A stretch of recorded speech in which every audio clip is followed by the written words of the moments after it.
po sa ating mga lolo at lola. Welcome back sa aking YouTube channel, Elena Vines. Sa kaalaman ng lahat, ito na po ang updated schedule ng pamamahagi ng social pension para sa mga kwalipikadong indigent senior citizens. Ang schedule ng payout ay itinakda mula sa Hulyo 15 hanggang Hulyo 23, 2025.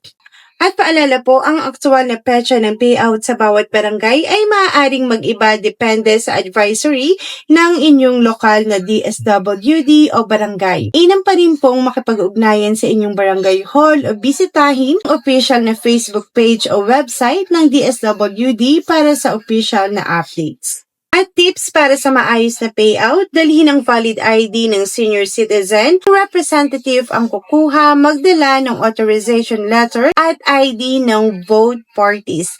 At pangatlo, sumunod sa health and safety protocols kung meron pa sa inyong lugar. Para updated palagi sa schedule at announcements, like and follow ang page na ito. Feel free to share para maabot din ang ibang lolo't at lola sa inyong lugar. Unahin na natin ang Los Baños, Laguna at ito ay inyong second quarter and first quarter unclaimed payout at ito ay gaganapin sa July 22, 2025.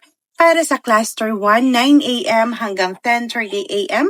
Ito ay ang Barangay Baybayi na mayroong 24 beneficiaries, Timugan may 116 beneficiaries, San Antonio may 250 beneficiaries at ang venue evacuation center. At para sa Cluster 2, ito ay gaganapin ng 10:45 a.m. hanggang 12:00 ng tanghali at ito ay ang Barangay Malinta na mayroong 167 beneficiaries, ang venue Malinta Covered Court. At para sa Cluster 3, 1 p.m. to 2:30 p.m., ito ay ang Barangay Bayog na may 224 beneficiaries, ang venue Bayog Covered Court. Sa Cluster 4, 2:30 p.m. hanggang 4 p.m., ito ay ang Barangay Batong Malaki, may 168 beneficiaries, Tuntungin Putho, may 146 beneficiaries at Bagong Silang may 9 na beneficiaries.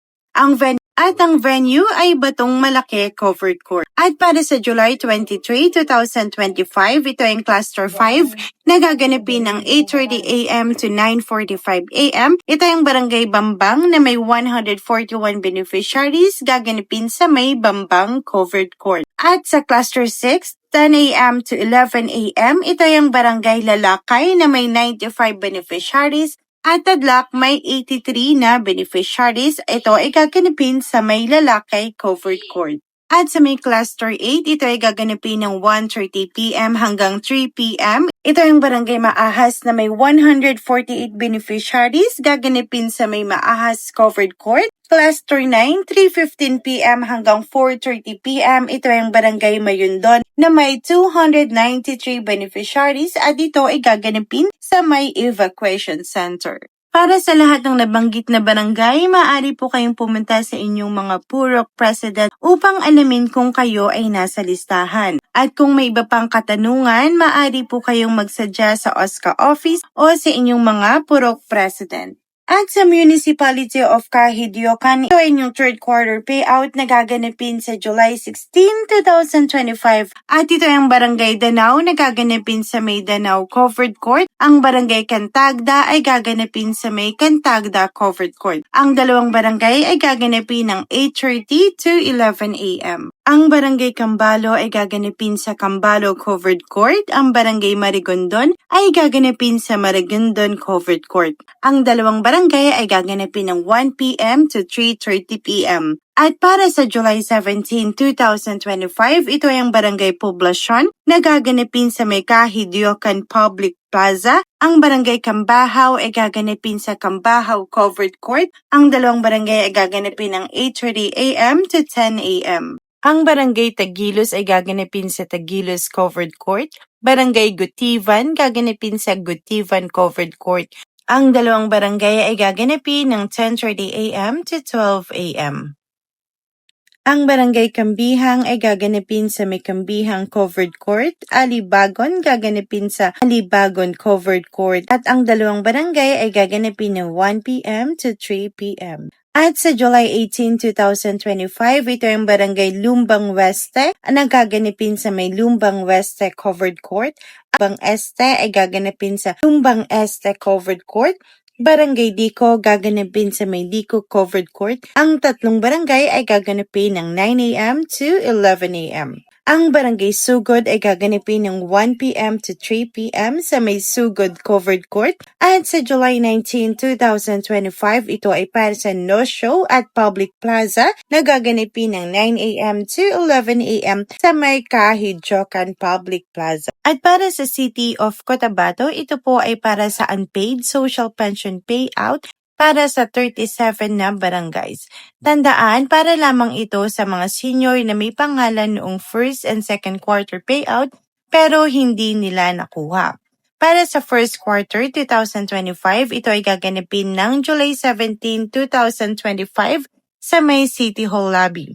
Sa second quarter 2025, ito ay gaganapin ng July 17, 2025 sa may City Hall lobby. At para sa third quarter 2025, ito ay gaganapin sa July 18, 2025 City Hall lobby. At sa Makati City, ito ay yung second quarter payout at ito ay ginanap noong July 14. Ito ay ang Barangay Pinagkaisahan, Poblacion, Guad Nuevo at Guad Viejo. At noong July 15, nagkaroon din ng payout ang Barangay La Paz, San Antonio, Pio del Pilar at Tejeros. At sa July 16, 2025, ito ay ang Barangay Valenzuela na may 75 beneficiaries. Barangay Casilawan ay may 153 beneficiaries. Ang dalawang barangay ay gaganapin ng 10 a.m. to 11 a.m. Ang Barangay Carmona ay may 162 beneficiaries. Gaganapin ng 11 a.m. to 12 noon. Barangay Bangkal may 126 beneficiaries na gaganapin ng 1 p.m. to 3 p.m. Ang Barangay Olympia ay gaganapin ng 3 p.m. to 5 p.m. Ang mga barangay ay gaganapin sa may Walter Mart Activity Center, 5th floor, Walter Mart Mall. At sa July 17, 2025, ito ay ang Barangay San Isidro, may 114 beneficiaries at iyan ay gaganapin ng 10 a.m. to 11 a.m. Barangay Santa Cruz, may 168 beneficiaries, gaganapin ng 11 a.m. to 12 noon. Barangay Palanan, may 251 beneficiaries, gaganapin ng 1 p.m. to 2 p.m. Barangay Singkamas, may 242 beneficiaries, gaganapin ng 2 p.m. to 3 p.m. Ang mga nabanggit na barangay ay gaganapin sa Walter Mart Activity Center, 5th floor, Walter Mart Mall. Sa all barangays, magkakaroon din ng unclaimed schedule na gaganapin na 10 a.m. to 3 p.m. Sa bawat payout schedule, hangarin natin na masiguro ang maayos, patas at ligtas na pagtanggap ng benepisyo ng ating mga lolo at lola, mga haligi ng ating tahanan at lipunan. Hindi man perpekto ang sistema pero sa tulong ng maagang abiso at pakikiisa ng lahat, mas nagiging magaan ang proseso. Muli, huwag pong magpakampante, mag-double check po sa inyong mga barangay kung kailan ang actual schedule sa inyong area. Mas mabuti na ang sigurado kaysa sa sayang ang lakad o pila. Tuloy tayong mag-abot ng impormasyon sa tama at maayos na paraan. Hindi ito simpleng update lang, ito ay maliit na tulong para sa mga taong malaki ang naiambag sa ating komunidad. At tandaan, ang kaalaman ay susi ng matalinong desisyon.